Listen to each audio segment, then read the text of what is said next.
All right. Good morning, Dr. B.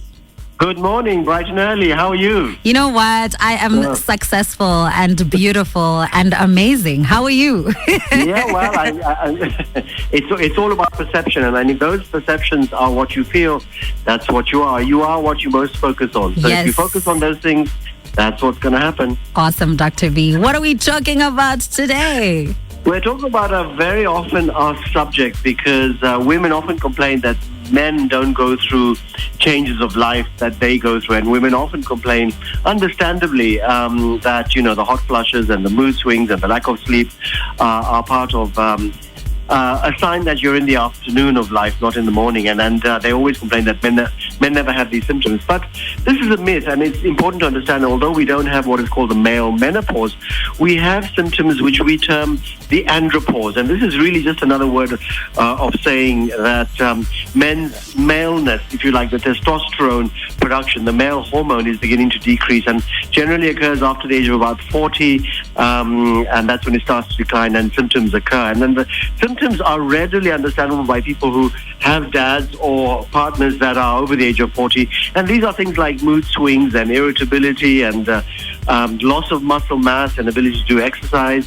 And the biggest one is distribution of fat. You've seen men with literally matchstick legs, but a growing belly, man boobs, if you like, general lack of enthusiasm or energy, difficulty in sleeping, poor concentration, and believe it or not, men also have night sweats.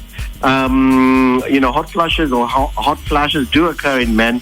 They're more experienced in women when they're going through the menopause, but men can have it, and it can occur particularly at night. So when a man complains of sweating at night, men are generally hotter at night anyway in bed because of lots of other issues which we can talk about. Yeah. But it is something that does occur, and sweating at night is a symptom that men may experience because of low testosterone. So if your man is sweating, it may be that he's going through the change of life. So this is it's an increasingly common thing, Zoo, because unlike women where, the menopause signals a time where now they become infertile, men are always fertile even to the age of 90. It's just not. It's not that. It's just that, everything changes, and those who have old madalas like me know that we become irritable. We don't want to talk to anybody. We become, bad company at certain times. Irritable. You just want to go into your cave, if you like. And most women there know men who are like this. So this is the most important thing in terms of the male menopause. So that's important. And the questions we get asked very frequently is, what can we do about it? Well, the most important thing as to why andropause, or male menopause, if you like, although I don't like the term, is increasing is because of one very reversible phenomenon, and that is obesity. What happens when men are overweight is the fat. Fat is, if you like, it's like a reservoir, and it absorbs everything and it just stores it away. And so fat tissues steal away all the testosterone in the bloodstream. So the testosterone level in the bloodstream may be very low in somebody who's overweight because he's packed it away and packaged it away into his belly. And as a result of that low testosterone, what happens is they develop the man boobs, and they get actually fatter, and they become sort of wimpyish in terms of their muscle structures, and their the usual V shape goes into a sort of an apple shape. And this is the issue. So one of the most important things is actually changing the way you eat, changing the way you exercise, improving your diet, adopting and maintaining healthy diet benefits your testosterone in lots of other ways. We've talked about cardio, getting plenty of sleep, reducing stress. These are conditions that are reversible. And because people come and ask me, Naka, I need to take a male hormone supplement, just like women take hormone replacement therapy. And we tend not to do that unless it's really necessary, because the problem with testosterone, Zoo, is that it feeds other things like the prostate. And we talked about prostate cancer last week. So people are going out there, particularly in other parts of the world. You've got testosterone patches, you've got testosterone gum, you've got testosterone injections. And just a word of caution for those who are taking it out, that please make sure that whoever's giving it to you has tested other things and is monitoring your prostate and other things, because this is an issue. And of course, testosterone may raise your blood pressure. So it's really important. Although it's a quick fix and it does make you feel better, it may come with an added cost. So beware of the luggage that it comes with that. So this is really an important issue. Some somebody's asked here, how long does it last? Well, it lasts as long as they don't behave. If they're not exercising and they're putting on more weight, they're drinking in those beers, the testosterone will just dip and dip and dip. And then you see people that are walking around with stomachs that need to be held up by a wheelbarrow, if you like. So it's really important to understand that it's lifestyle issues first before you think about other things. And of course, the biggest issue that men tell me about is their sexual function begins to diminish. But remember your sexual function or erection, which is the subject of next week's topic. And I'm sure we're going to have lots of listeners. You gotta have listeners, Dr. B. Remember, to get an erection is lots of things. It's blood flow. And if your blood flow in your arteries, whether they're your heart, your kidneys, your sexual organs, they're all part of the same thing. So if you eat junk, if you eat sugar, you're going to load those arteries with lots of rubbish, and it's going to block circulation. And that really is what causes erectile dysfunction. People want to go and take out Viagra and Cialis and some of these medications. People want testosterone supplements. And it's just a word of caution that these things are not a quick fix.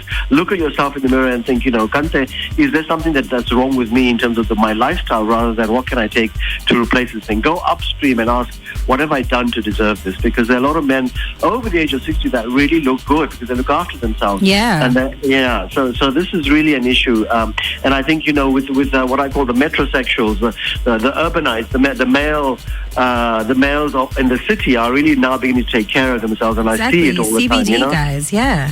Yeah. So it's possible, whatever age you are, to pull up your socks, get to the gym, eat the right foods, and cut the alcohol and the sugar. So these are really common things that people don't want to hear about. They just want a quick fix, just like most things in life. Definitely. Also, Dr. B, I wanted to find out, you talked about a symptom of andropause being like withdrawing yourself from your family and stuff like that. Is there one where you become super soft, like all of a sudden? Yeah, you mean their character? Yes, like their character changes to them being super soft. Because absolutely. My dad is like super soft, like he wants love. Absolutely. Men who lack the testosterone levels. I mean, there was a study actually that was done in women who are very good athletes and who haven't been supplementing or taking any compounds, who have gradually rising testosterone levels, and they actually see male tendencies.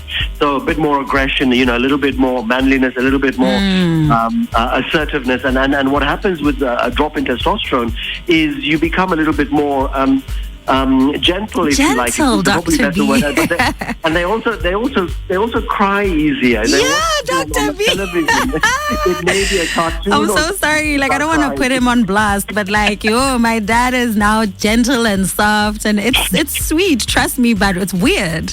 Yeah, it is. But this is just part of aging, and it's a beautiful part of aging. Yeah, it is. So it's really important to understand these are all changes in life. It's not a disease as such. Yeah. The female menopause, but we're living longer. We want to do more. And 60 is the new 40 today. Because we've got medicines, we've got technology. So, this is not an excuse to say, also hala. You can't just say that you're aging and you attribute everything to the fact that you're now at 3 o'clock in your life. I think it's really important. And dare I say, some women like older men, because they are certainly accomplished and they've achieved and they've arrived. And, the Mercedes-Benz is in their brain, if you like. So this is really important to understand that it is a condition. It does come with issues. They can be managed. And worst case now, you're doing all the right things and you're still having an issue, we can give you a patch of testosterone. We can give you a temporary boost of medicines. So these things are really important to understand. All right, well, Dr. B, it is 11:51. I, on the other hand, am so excited for next week's conversation. No, honestly, Dr. B, I like telling my friends, guys, be careful. Men's health is important. What do you mean you're having issues with your item? Like, you're a young man. Let's go. I think everything shrivels, and we'll talk about that next week. All right. See you next week, Dr. B. That was Dr. B and myself. Batung, as you get older, everything shrivels. But he also said, you must take care of yourself. Go to the doctor. It's Men's Month. Today we are talking men's health. Yesterday we were talking men's health. Last week we were talking men's health. So just be more careful with yourselves. Got the 60 is the new 40 and a 30 is the new 20. Let's go. It's the House of Zoo. That was Health Check with Dr. Baggett and myself with First Capital Bank. I will see you next week, Saturday. Let's go. Health Check was proudly brought to you by First Capital Bank. Belief comes first.